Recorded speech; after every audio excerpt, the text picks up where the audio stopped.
Now that we are well into summer, don't let your kids fall behind and help encourage them to continue reading even when they're not in school. Master Mom Amanda Olson is here to give us some tips on how you can accomplish that. Amanda, thank you as always for coming in today. We appreciate it. Yeah, happy to be here. Yeah, so this is something that really started last year, so it's kind of a new program, but tell me a little bit about why you decided to start this reading program. Well, I wanted to encourage the children to read because it's something that if they get into the habit of that, they'll have a lifelong way to learn and communicate and learn about other people, about other cultures, you know, different things like that. So it's no secret that being able to read and read well is going to help you in school, help you in your job, help you succeed in whatever you want to do. So it's an important thing, and I'm really glad that we started the reading program at the school. A lot of the kids have just really embraced it, but there are some that are struggling a little bit to do it. So that's what I'm answering today, or how do you get to get your children to read more? Right, and so tell me a little bit about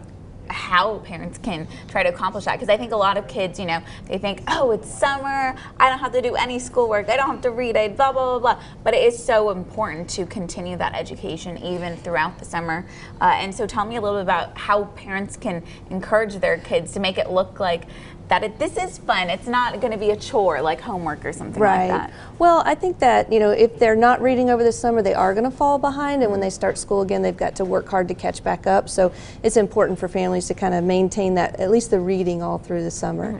But there's a lot of fun things like taking a field trip to the library. There's a lot of stuff there that you can do that is, you know, let the kids explore the different books and media things. And when children choose their own books, they're a lot more apt to read them, you know, so that can be a very fun and inexpensive way to introduce kids to the books.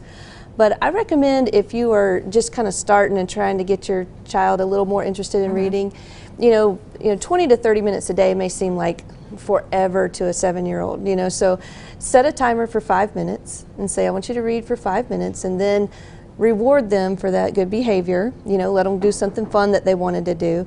But do that, you know, 2 to 3 times a day, and you'll get 15 minutes in, and then you just start kind of slowly adding that and, you know, building it so they can kind of grow into reading.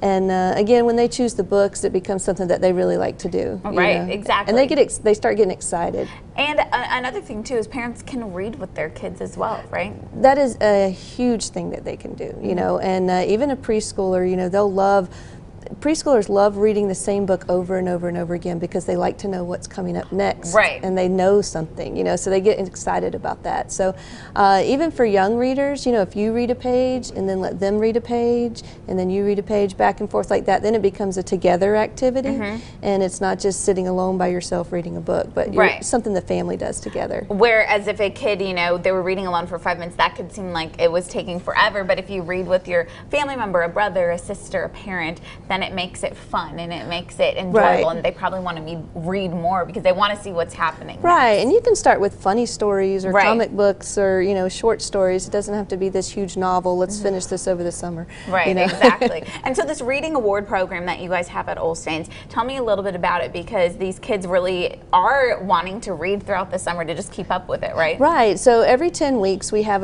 a belt promotion, so they go from one belt to the next. And they have an opportunity. There's some things they have to earn to get the belt, but then they have an opportunity to earn extra things, and they can get ribbons and medals and different awards. And one of those awards is the reading award. So if they turn in that they're reading so many minutes a day, they have a sheet that they fill out, their parent signs that they did the reading, and they bring it in. Well, they get awards on their belt for that. They get little stripes, and it's encouraging. And then if they complete all the reading for the whole 10 weeks, then they get an award, and they're recognized at the belt graduation, you know. So my goal is to have, it's a pretty lofty goal. I'd like 100% of the kids to get that reading award at our next graduation, which is in August. So that's they have a great time. goal. Yes, exactly. There's still time, and that is a great goal to have, because you can learn so much just by reading. And, you know, we hear all the statistics about how important it is to continue reading throughout the summer. So it's a great thing that you all are doing. So thanks again for coming in. We always appreciate it. Thank you. If you have any questions, make sure you give Amanda an email. If you have have any questions for a Masterful Parenting segment, or you can stop by Olson's Martial Arts Academy as well if you want to learn more about their Reading Awards program, and it's not too late to join their summer program as well. All their information is right there on your screen. And coming up after the break, we are talking about 4th of July crafts with the Effortless Girl. You won't want to miss it.